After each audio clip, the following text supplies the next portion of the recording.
دوستو سمپل الفاظ میں بیان کیا جائے تو رشتہ جو ہے وہ ایک ذہنی کیفیت کا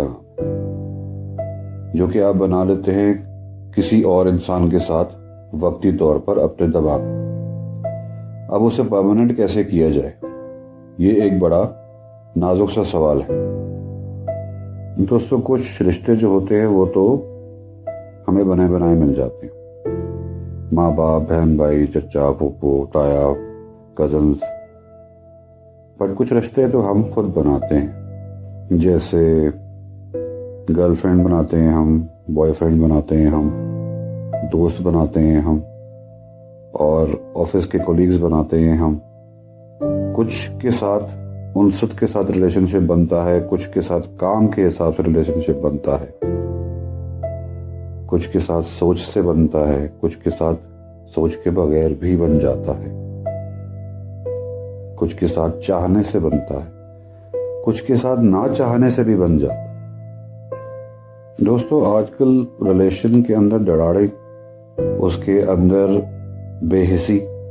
ریلیشنز کے اندر بے اعتمادی اور کچھ نیا ہونے کی چاہت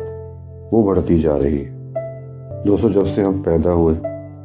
اور اس وقت سے لے کر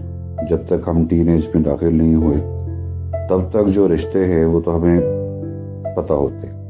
کہ یہ ماں باپ ہیں، یہ بہن بھائی ہیں، یہ کزنز ہیں، یہ ماں باپ کے کزنز ہیں، تو یہاں تک تو ہمیں معلوم ہوتا ہے۔ اب ان رشتوں کے ساتھ ہم نے کیسے نبھانی ہے، کون کس نیچر کا ہے،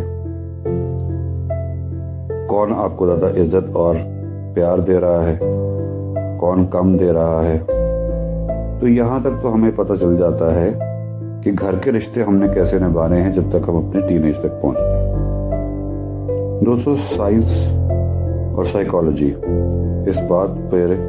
ریسرچ کر چکی ہے کہ جو ٹین ایج بچے کا دماغ ہوتا ہے وہ ایک عام انسان سے تھوڑا سا ہٹ کے حرکتیں کرتا ہے، ہٹ کے سوچتا ہے، اس کے اندر ولولہ ہوتا ہے، اور اس کے اندر جو ہے وہ بے راروی، کیئرلیسنس،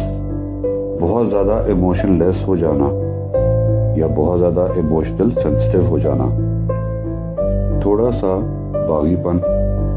اور ایک بات بہت ضروری ہے اس میں، اور وہ ہے فریڈم، آپ کی آزادی۔